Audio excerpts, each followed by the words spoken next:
While some had been driven from the camp, thousands of emaciated prisoners had been left behind to die.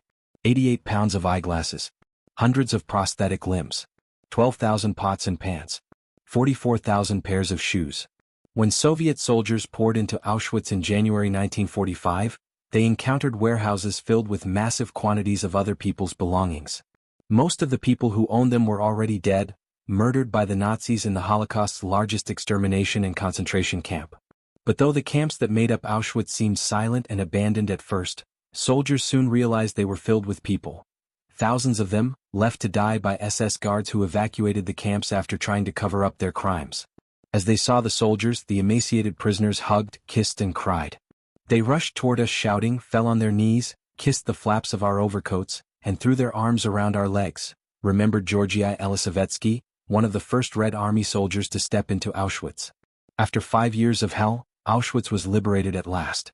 The Germans had long known they might have to abandon Auschwitz, but they planned to use it as long as possible, further exploiting the workers whose slave labor they rented to companies that produced chemicals, armaments and other materials.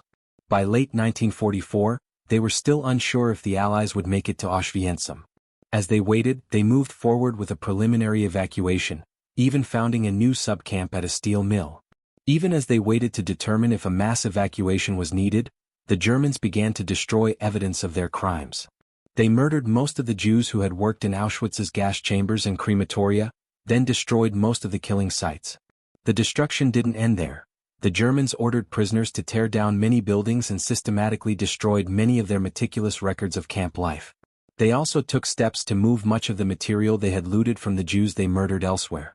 Nazis evacuate camp, force prisoners on death marches. Then the Soviets broke through German defenses and began to approach Krakow. As the Red Army marched closer and closer, the SS decided it was time to evacuate. They planned what prisoners thought of as death marches, lengthy forced journeys from Auschwitz toward other concentration and death camps. Starting on January 17, prisoners were forced into long columns and told to walk westward toward territory still held by Germany.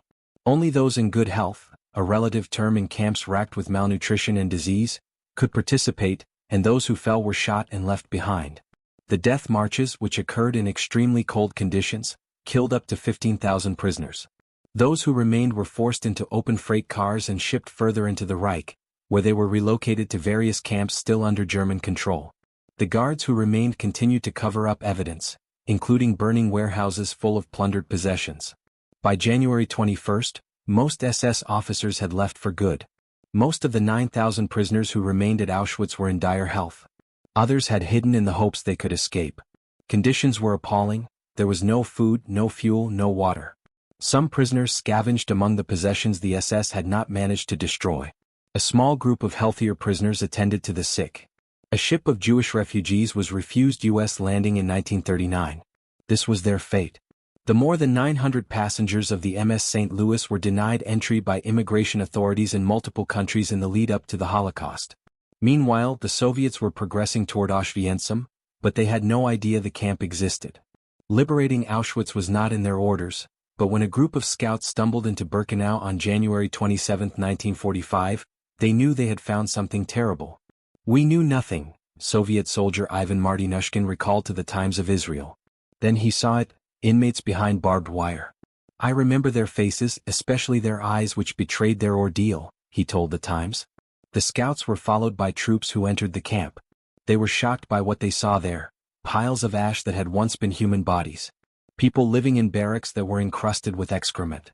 Emaciated patients who became ill when they ate the food they offered. Eva Moses Kor was 10 years old when she spotted the soldiers.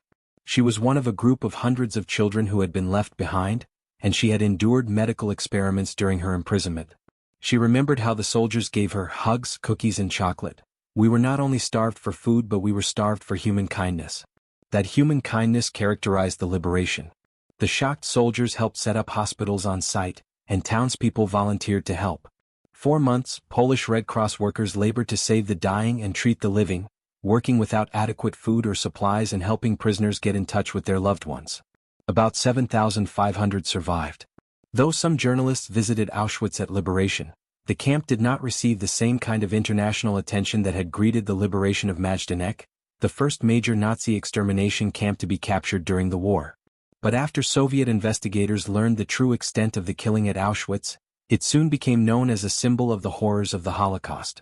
With the help of the Polish government, a group of former prisoners turned the site into a memorial and museum.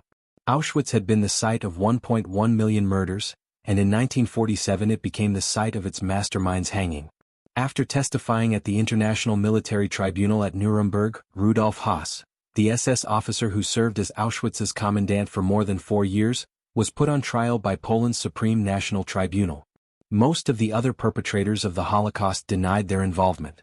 Höss did not. While he awaited his execution, he wrote his memoirs and expressed remorse for his crimes. He was hanged near the Gestapo quarters at Auschwitz, Poland's last public execution.